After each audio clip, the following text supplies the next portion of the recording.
Hey guys, so I wanted to talk about this Android box that I purchased. I got this for review on Amazon, and an Amazon seller did send it to me at a discount because my old one, which was the Lil Box Q3, got to the point where I had to restart it every day to get it to work or to turn on. So I got tired of fighting with it. So I went ahead and looked into getting a new one. So this one it says Szechuan on it. I think that's how you pronounce it. But the company on Amazon is HAOSIHD. I'm terrible with these names. It's HAOSIHD.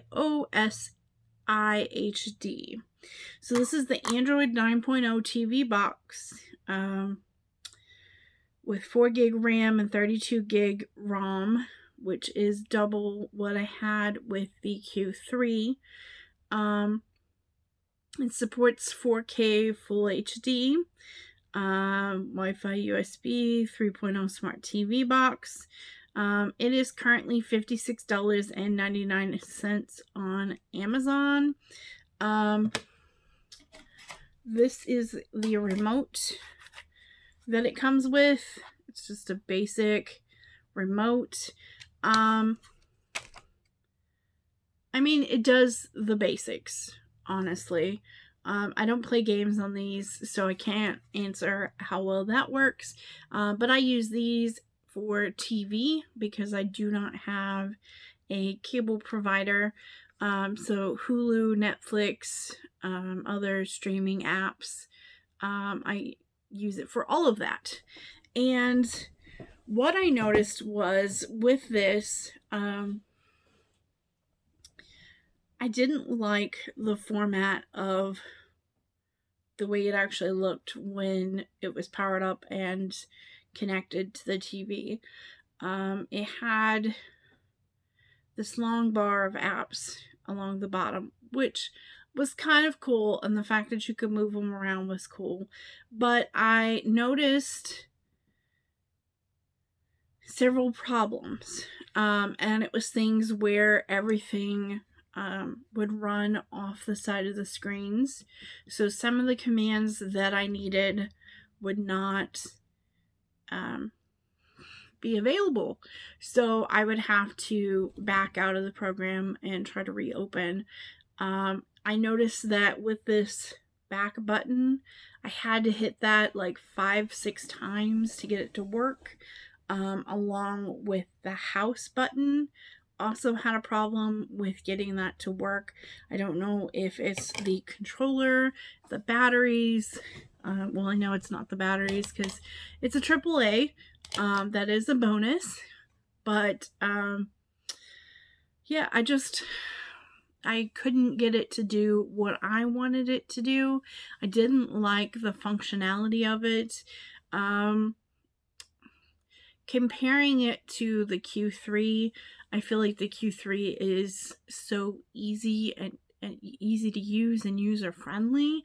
This is kind of like comparing a Android to a iPhone or a Mac to a Windows computer. They just didn't work the same, and I didn't like the layout that this gave. YouTube looked really different. I had trouble using it. I actually had to go through and force the app to stop, and then reopen it, and then check for updates and all of that, because I couldn't do anything but play things from the main page and then let it play whatever it wanted after that, like just autoplay. And I finally got it to where I could get the options along the side, but as I said, like half of them were cut off, so I couldn't really tell what a lot of them were.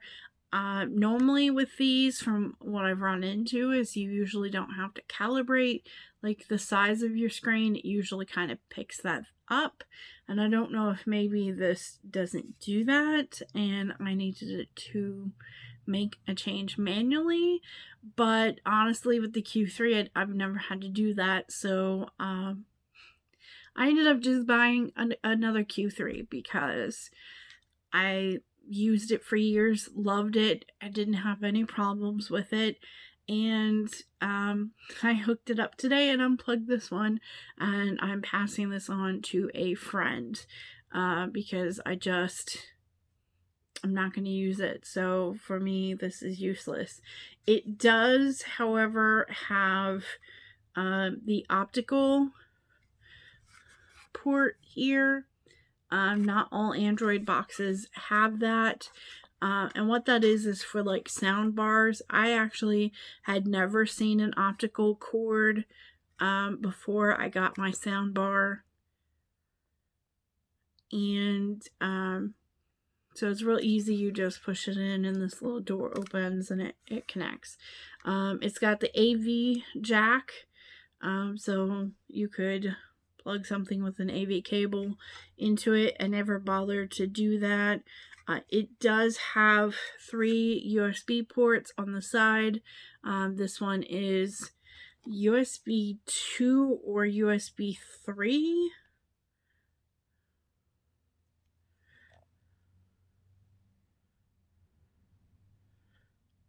One second, I will tell you.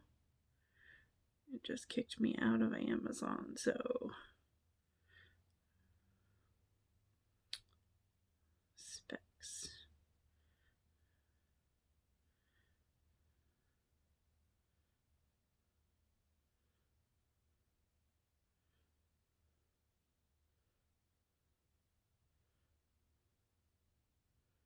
.3.0.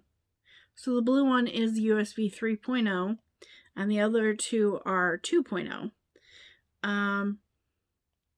It does do Bluetooth, so you don't actually have to have like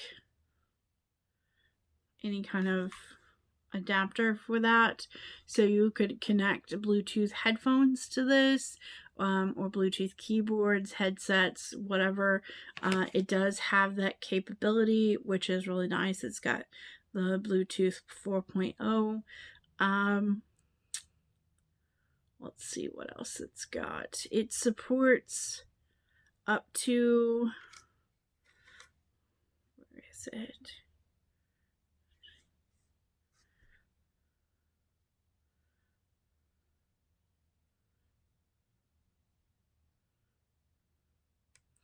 It mentions a card reader,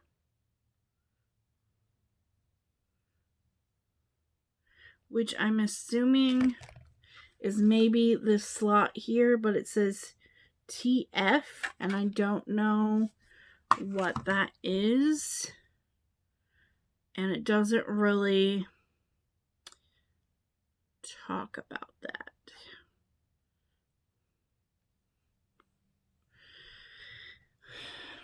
And honestly, it may just be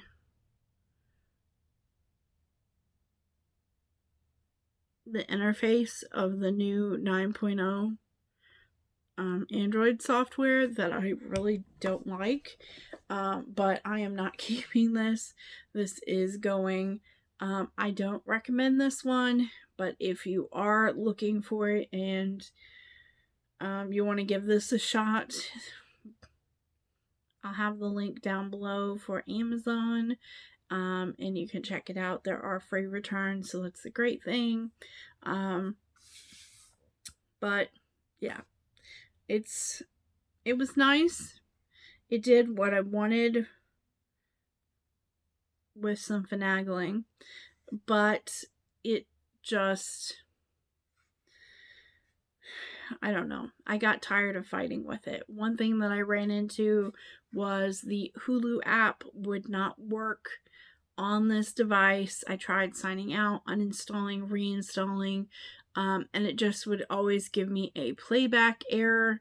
And so I literally have paid for Hulu for a year and have barely used it because, well, this hasn't worked. I ordered this back in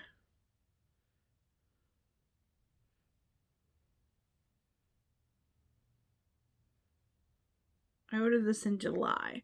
So I've been paying for Hulu since July and not able to use it.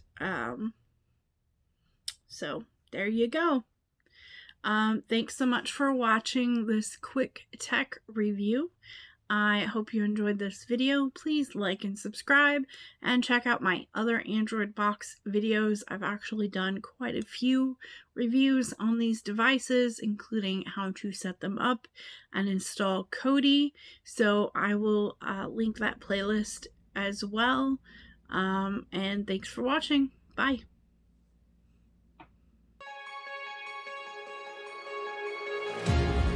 I'm left behind, obeyed the line, but always a goal.